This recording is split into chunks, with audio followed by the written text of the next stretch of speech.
Hey guys, TGeno here, and decided to take a video of that sound I was describing to you guys earlier. So, get my hood popped. Anyway, my friend thinks it's my alternator. Really, I don't know. I talked to my dad about it, and he doesn't think so either. I just described it to him. He hasn't heard it. He wants to get it checked out though. Anyway, I'm gonna set my phone down, and we'll see if we can hear it.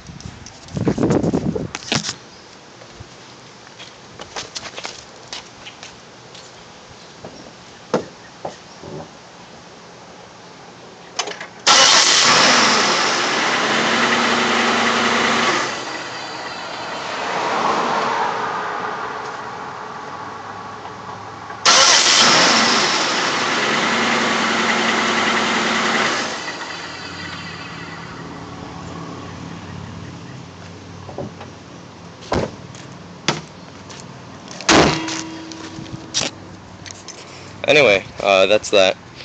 As you can hear, it's kind of a spinning, rubbing sound. I'm not really sure what exactly it might be.